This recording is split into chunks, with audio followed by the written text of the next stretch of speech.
Dear students, आज का जो हमारा टॉपिक है वो है विटामिन के। ये एक फैट सॉल्युबल विटामिन है। प्रीवियस लेक्चर्स में हमने डिस्कस किया था विटामिन ए, डी, ई के बारे में। आज जो हमारा टॉपिक है वो है विटामिन के। के स्टैंड्स फॉर स्टूडेंट्स कोagulation। इसका ये स्ट्रक्चर है। इसके अंदर ये जो पोजीशन है कार्बन पे वो मिथाइल ग्रुप होता है। 3 पे हाइड्रोक्सिल ग्रुप जो होता है और 1,4 पे जो है वो ऑक्सीजन है। और ये इसका जो नेम है जो 2 मिथाइल 3 हाइड्रोक्सी 1,4 नेफ्था क्यूनोन। इसके अंदर क्यूनोन रिंग जो है नेफ्था क्यूनोन रिंग प्रेजेंट होता है। इसके स्टूडेंट्स 3 टाइप्स हैं, विटामिन के 1, के 2 एंड के 3। अब जो के 1 है उसको हम फाइलोक्यूनोन कहते हैं। और इसका जो ये प्लांट के अंदर present green leafy vegetables alpha alpha के अंदर ये जो प्रेजेंट होते हैं। अब विटामिन के 2 जो है ये इसको हम मीना क्यूनोन भी कहते हैं और ये इंटेस्टाइनल बैक्टीरिया के अंदर ये प्रेजेंट होता है और ये प्लांट सोर्स में भी प्रेजेंट होता है। इसी तरह विटामिन के 3 इसको हम मीना डाइओन कहते हैं। ये सिंथेटिक विटामिन है और ये ओनली जो है फैट सोलुबल विटामिन के 3 जो एक वाटर सोलुबल है। इसकी 3 टाइप्स हैं। अब ये जो पहली के 1 और के 2 है ये है फैट सोलुबल विटामिन्स के 1 और के। अब जो 3 है ये है फैट वाटर सोलुबल। और जो के 1 और के 2 है ये नेचुरली अकरिंग होती हैं। ये दोनों कौन सी हैं? ये नेचुरली अकरिंग। और जो ये है ये होती है सिंथेटिक फॉर्म में। ये विटामिन के 3 प्रेजेंट होती है। अब जो इसका जब स्ट्रक्चर है, अब फाइलोक्यूनोन का इसके अंदर 20 जो कार्बन है उसकी आइसोप्रोनाइड जो चेन होती है वो प्रेजेंट होती है। यहाँ पे 20 कार्बन की ये आइसोप्रोनाइड चेन प्रेजेंट होगी फाइलोक्यूनोन के अंदर। इसी तरह मीना क्यूनोन के अंदर ये जो है 30 कार्बन की जो है वो आइसोप्रोनाइड साइड चेन प्रेजेंट होगी। अब जो मीना डाइओन है इसका स्ट्रक्चर सेम इसी तरह का है, ये जो नेफ्थोक्यूनोन है। अब हम इसके हमने टाइप्स को देखा विटामिन के बारे में कि के स्टैंड फॉर कोagulation और ये वाहिद फैट सॉल्युबल विटामिन है जो एक्ट एज ए कोएंजाइम। और इसकी 3 टाइप्स हैं, फाइलोक्यूनोन, मीनाक्यूनोन और मीनाडाइओन। के 1, के 2 एंड के 3। इसके हमने आगे ये इसके सोर्सेज देखे और इसके स्ट्रक्चर को हमने डिस्कस किया। अब इसके फंक्शंस को देख बायोकेमिकल फंक्शंस। सबसे पहले ये जो है प्रमोट करता है post transcriptional modifications of clotting factors. इसका जो सबसे मेन फंक्शन है, ये जो कहते हैं ना कि ब्लड क्लॉटिंग में ये जो अहम रोल प्ले करता है। तो किस तरह ये करता है? Post transcriptional transcriptional modification modification of blood clotting factors, blood clotting factors जैसे प्रोथ्रोम्बिन,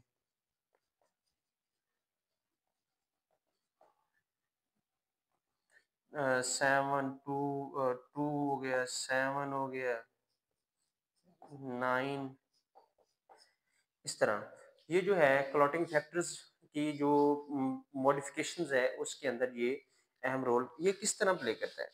अब जो है जो क्लॉटिंग फैक्टर्स के अंदर ग्लूटामेट होता है, ग्लूटामेट क्लॉटिंग फैक्टर्स के अंदर जो प्रेजेंट होता है उसकी ये कार्बोक्सिलेशन करता है। अच्छा, कार्बोक्सिलेशन करता है तो ये बन जाएगा gamma carboxy glutamic acid, glutamic acid, gamma carboxy glutamic acid ये बन जाएगा जब इसकी कार्बोक्सिलेशन। अब जब कार्बोक्सिलेशन होगी इसकी तो ये जो है किस क्या करता है, क्लॉटिंग फैक्टर्स को क्या कर देगा, ये नेगेटिवली चार्ज कर देगा। नेगेटिव ये जो क्लॉटिंग फैक्टर्स होंगे उनके अंदर ये जो ग्लूटामेट प्रेजेंट होता है तो ये विटामिन के जो है विटामिन के जो है ये कार्बोक्सिलेशन करेगा और गामा कार्बोक्सी ग्लूटामेट एसिड बन जाएगा और ये जो है फिर ये नेगेटिवली चार्ज हो जाएंगे। अब ये जो नेगेटिव चार्ज जो फैक्टर्स हैं ये किसके साथ बाइंड करते हैं? कैल्शियम के साथ जो है पॉजिटिवली चार्ज। जब ये पॉजिटिवली चार्ज इसके साथ बाइंड करेंगे, हम प्रोथ्रोम्बिन की एग्जांपल ले लेते हैं, तो जो क्लोटिंग फैक्टर प्रोथ्रोम्बिन है, तो ये बन जाएगा prothrombin prothrombin prothrombin calcium prothrombin complex, calcium prothrombin ये कम्प्लेक्स बन गया। अब इसके साथ कैल्शियम बाइंड करेगी, ये क्लोटिंग फैक्टर प्रोथ्रोम्बिन हो गया, तो इसके साथ ये बन जाएगा कैल्शियम प्रोथ्रोम्बिन कम्प्लेक्स। अब ये जो है, ये जो कम्प्लेक्स है ये बाइंड करता है फास्फोलिपिड ऑफ द प्लेटलेट्स। तो इस तरह ये जो है एक्टिवेट कर देता है, एक्टिवेट कर देता है प्रोथ्रोम्बिन से थ्रोम्बिन में। बेसिकली जो लिवर के अंदर जो ये इनएक्टिव फॉर्म के अंदर ये जो क्लॉटिंग फैक्टर्स हैं जो लिवर के अंदर बनते हैं और ये इनएक्टिव फॉर्म में प्रेजेंट होते हैं, इनएक्टिव फॉर्म में, तो they get activated by vitamin, they get activated by vitamin के। जो क्लॉटिंग फैक्टर्स हैं, क्लॉटिंग फैक्टर्स ये इनएक्टिव फॉर्म में होते हैं, इनएक्टिव किसके अंदर? लिवर के अंदर। तो ये क्या करते, दे गेट एक्टिवेटेड, एक्टिवेट हो जाते हैं किसकी हेल्प से? विटामिन के की हेल्प से। और किस तरह के जो है जो उनके प्रेजेंट होता है ग्लूटामेट, उसकी कार्बोक्सिलेशन होती है, गैमा कार्बोक्सी ग्लूटामिक एसिड बनता है और वो नेगेटिवली चार्ज होता है, वो कैल्शियम के साथ बाइंड करता है, फिर उनका कॉम्प्लेक्स बनता है, फिर वो प्रोथ्रो जो है फास्फोलिपिड जो है प्लेटलेट्स की मेम्ब्रेन उनके साथ ये बाइंड करता है और इस तरह जो है प्रोथ्रोम्बिन वो थ्रोम्बिन में कन्वर्ट हो जाती है। ये इसका सबसे मेन फंक्शन। पहला फंक्शन था ये post transcriptional modification, post transcriptional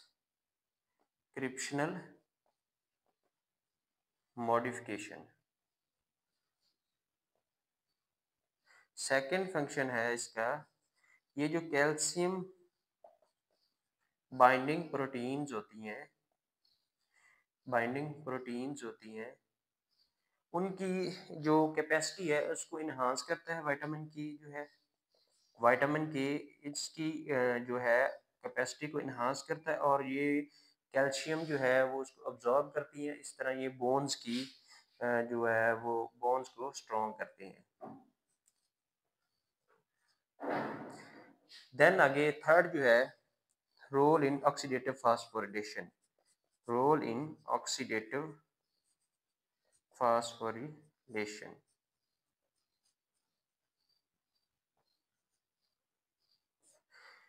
oxidative phosphorylation ये है कि जो एनर्जी को प्रोड्यूस किया जाता है, जो ऑक्सीडेटिव जो होते हैं न्यूट्रिएंट्स, तो आगे वो जो एटीपी बनती है जिसमें आगे इलेक्ट्रॉन ट्रांसपोर्ट चेन होता है, कीमो ऑस्मोसिस का जो प्रोसेस होता है, तो ये किस तरह उसमें रोल प्ले करता है?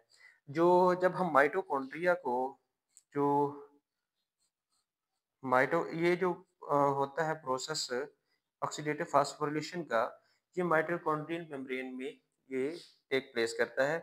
तो जब माइटोकॉन्ड्रिया को आइसोलेट करते हैं, इरेडिएशन करते हैं, तो उसके अंदर तो जो होता है वो विटामिन के जो है वो विटामिन के जो है उसके अंदर ख़त्म हो जाता है। जब विटामिन के इसके अंदर प्रेज़ेंट नहीं होगा, तो इस तरह उसके जो ऑक्सीडेटिव वो फास्फोरिलेशन का जो प्रोसेस है, वो नहीं होगा।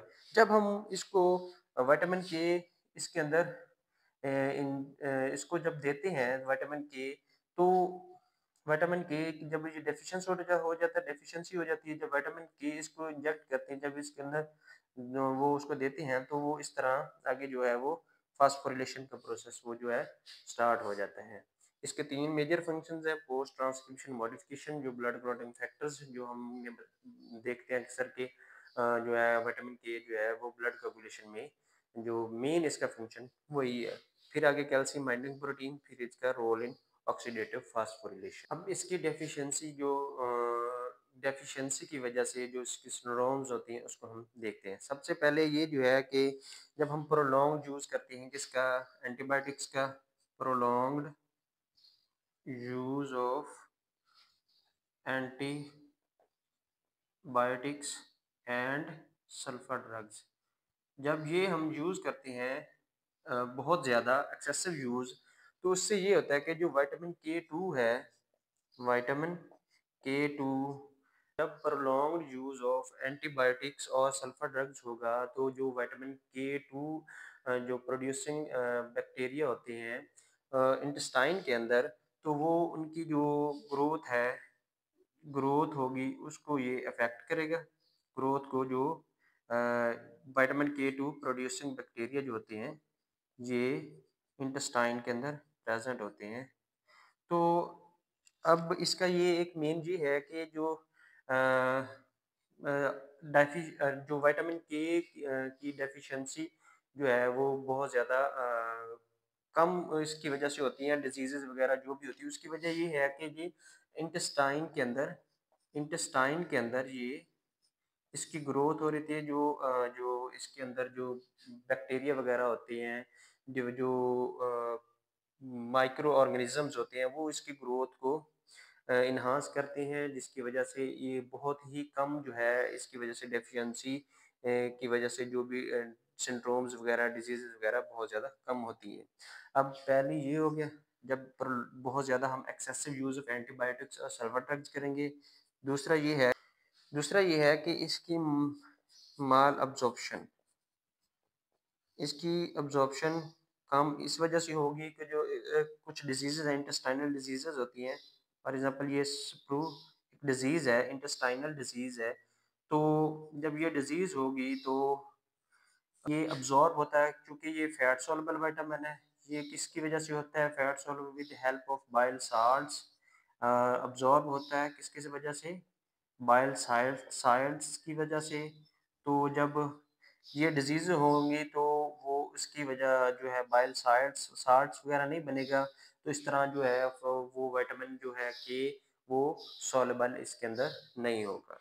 तो दो ही इसकी तकरीबन जो है डेफिशिएंसी की वजह से सिंड्रोम्स होती हैं। पहली ये कि हम जब बहुत ज़्यादा एंटीबायोटिक्स और सल्फर ड्रग्स को यूज़ करते हैं तो जो विटामिन के 2 है वो प्रोड्यूसिंग जो बैक्टीरिया हैं उनकी ग्रोथ को ये इनहिबिट करता है, तो इस तरह इनकी डेफिशिएंसी हो जाती है। सेकंड इसकी माल अब्सॉर्प्शन, कुछ डिजीज़ेज़ हैं, इंटेस्टाइनल डिजीज़ेज़ हैं जिसकी वजह से वो उनकी जो है वो बाइल साल्ट्स वगैरह जो उसकी उसकी जब वो प्रोडक्शन नहीं होगी तो ऑब्वियसली जो है ये फैट सॉल्युबल जो विटामिन की है ये इसके अंदर डिसॉल्व सॉल्युबल नहीं होगा।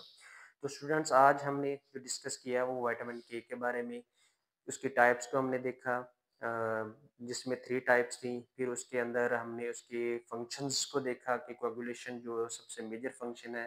देन हमने इसकी डेफिशिएंसी की वजह से जो डिजीज़ेज़ वगैरह, जो सिंड्रोम्स वगैरह काज़ होती हैं, उसको देखा। होप सो आपको समझ लग गई होगी। अगर आपको क्वेश्चन है तो आप कमेंट सेक्शन में पूछ सकते हैं।